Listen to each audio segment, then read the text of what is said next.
Panasonic just released their brand new G9II today and finally built in some proper animal and bird eye detection autofocus into their system. And man, it is incredible.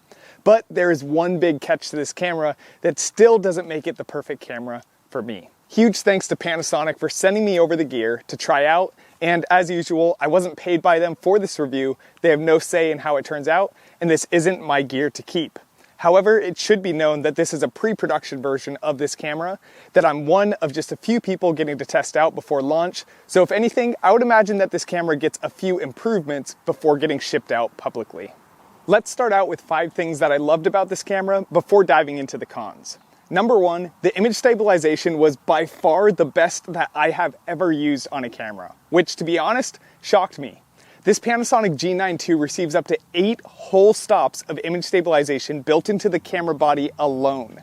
You can see clips I got in an 800mm full frame focal equivalent, in which without elbow support, it looks plenty usable. And then with elbow support included, it then becomes as if it were on a tripod.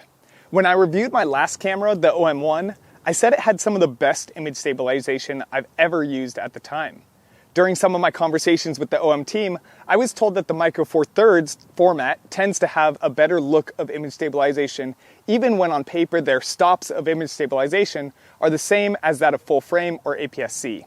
It had something to do with the ratio of sensor size to physical space, and to be honest, I don't fully understand it completely, but simply seeing the results on both of these latest 2 MFT bodies that I've tested out, I've become a new believer in the Micro Four Thirds ability to perform excellent image stabilization. But before all my full frame nerds get worked up, don't worry, there are definitely still some downsides, and we will get into those later. The G9II is the new most impressive image stabilization I've ever tested, and honestly, if this became my new camera, I'd find it hard to justify bringing out my tripod almost ever. Now, number 2, for not being a video-centric camera, this thing is unbelievable and actually fits right into the world of a wildlife photographer. Its recording specs are incredibly capable, with a 4K 10-bit 420 120 frames per second and a 4K 10-bit 422 60 frames per second. And in both these modes, no crops. Honestly, I'm amazed that we're getting to the place where we can get these types of specs on mid-range camera budgets. The only downside to this is that the camera does overheat when shooting at these higher video specs. In my talks with Panasonic, they were very clear to state this and make sure that I knew this camera wasn't a video-centric camera, but rather a photo camera with some great video features in a pinch. To me, this is actually really quite okay for wildlife videography though. The camera would typically start overheating at around 10 to 20 minutes, depending on your atmospheric temperature and recording mode. And as I'm a wildlife photographer, videographer, I'm not capturing clips longer than 2 to 3 minutes anyways with this camera. So for me, I didn't see this as a loss for what I do, just something to be aware of. Thirdly, this camera includes Panasonic's newly launched pre-burst function that is very similar to the OM System's Pro Capture. In my last review of the OM1, I received a lot of feedback from people wanting me to have reviewed their Pro Capture. So this time, I made it a point to get some results in to publicly talk about it with you all. By the end of this week, I'll actually be releasing a full video on my channel showing the process of capturing photos with this pre-burst function and the results that I had. So make sure to subscribe below and see that when it comes out if you're interested. But in short, this feature is absolutely amazing for bird photography specifically, and I think it's a game changer in the direction that technology in cameras are heading. I won't talk about this feature too much because of the whole video I have coming out on it soon, but briefly, the feature is essentially a function that allows you to capture photos before you ever press the shutter, and up to 1.5 seconds in the past on this Panasonic G9II. The G9II does capture this up to 60 frames per second in autofocus continuous and up to 75 frames per second in autofocus single, and does all of this in RAW. The buffer on this camera has also been improved a lot from past models, as it can buffer 3 seconds worth at this frame rate, which is pretty good. I was wildly impressed by this function, and now that I've personally gotten to experience how powerful it is, it will most likely become an essential into my next camera body purchase that I make. Next, we will get into the new autofocus system. But before that, for our 4th item, let's talk about build quality and ergonomics. Now, let me just preface that, in my opinion, ergonomics is largely personal opinion. So everything I'm about to state is out of my own opinion and not necessarily true for every wildlife photographer. What Panasonic G9II did with this camera was essentially took the exact camera body form of the S5 II that I love and threw it into this camera, with the exception of taking out the exhaust fan. The grip is deep, I love the textures and feelings of this camera, and every button is quickly accessible and in convenient spots. I've always thought that Panasonic does a great job with their button layouts, and I'll take their layout over the competition any day. There is always a sweet balance of any button you need being available, unlike some other brands, without it being over-cramped like Sony button layouts, in my opinion, once again. The weight is also very light and reasonable, as you would expect on an MFT camera. It's slightly heavier than the OM1, but only by about 15%. Now for the fifth point that you've all been waiting for. Did Panasonic finally nail an animal detect autofocus?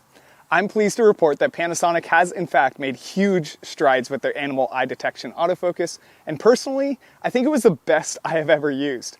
And for the first time ever, I felt comfortable using it in a lot of situations. They have split their detection into animal or bird, and you can turn on or off eye detection within that. So let's compare how this camera performed to the best two other cameras I've tested, the Sony A1 and OM1. In regards to actually detecting and discovering the bird, I thought that this G9II was just as effective as the OM1 and almost always able to identify the subject and focus accordingly. Now, where the OM1 slightly underperformed, if you watched my review of it before, was that the OM1 wasn't very sticky, and even when I brought the focus sensitivity completely down, I was still experiencing problems with it refocusing. The G9II does a much better job of sticking to the subject in my opinion, which beats out the OM1 and puts it more on the level of the Sony A1. The Sony A1 was a very effective camera at sticking to a subject and staying locked in and following it, which was what I loved most about it.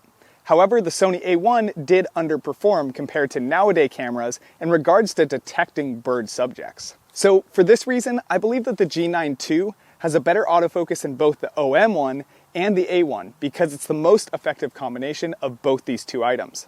Overall, I'd say that I experienced a 75% hit ratio, which is the highest I've ever tested. As an example clip here, you can see a great-tailed grackle walking around, and although the other birds are in the frame, it stays locked onto the subject I selected, and even when it turns its back, the autofocus stays on him and doesn't switch off until the moment he flies off. Now, the one outing that I did struggle with autofocus mostly was that of the first morning I ever had with it.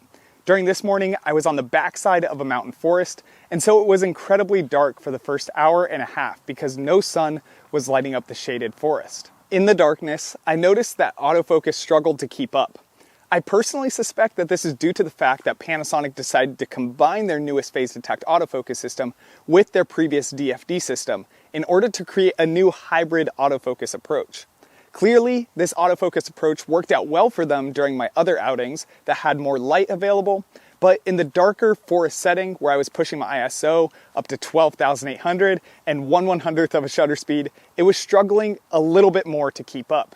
And I would say my hit ratio there was closer to about 50%. I'm curious to test out this theory more and see what comes of it, but I want you all to be aware of my findings so far so that you can make a decision accordingly.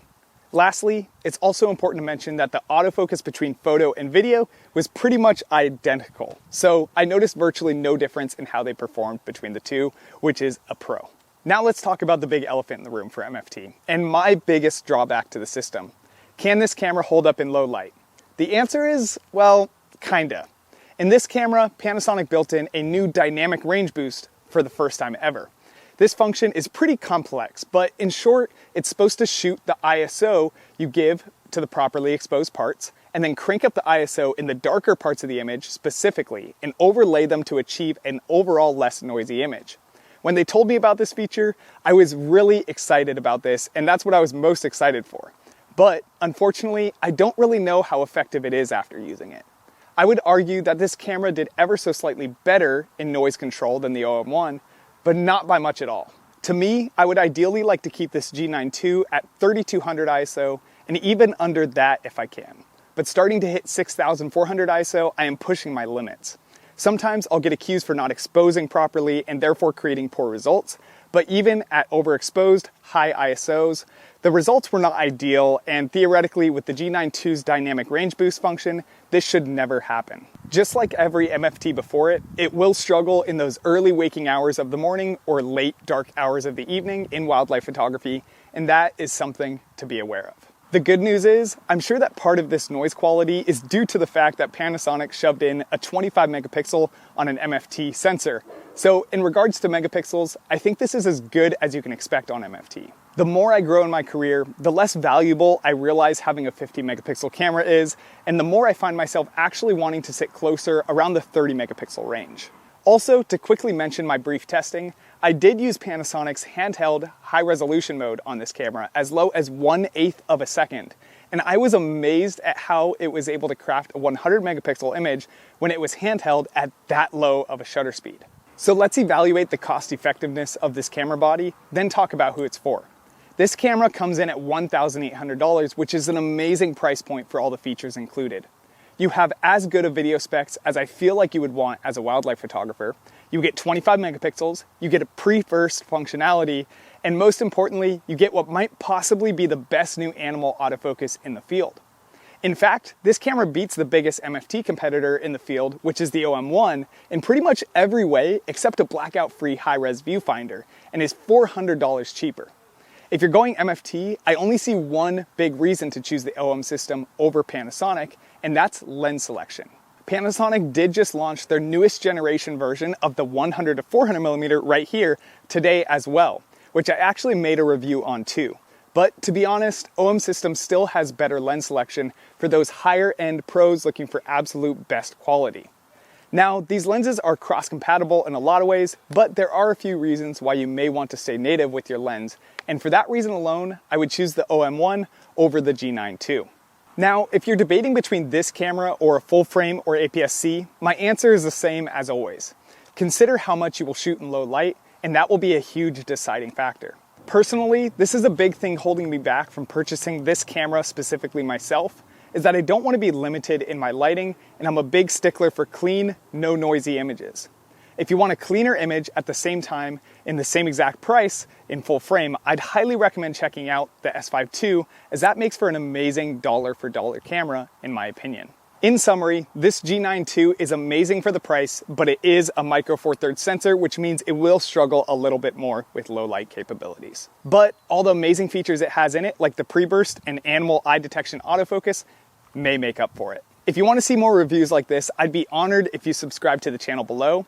And if you want to check out the review that just released today on this brand new generation of Panasonic's 100 to 400 millimeter lens, check out this video here in the end screen.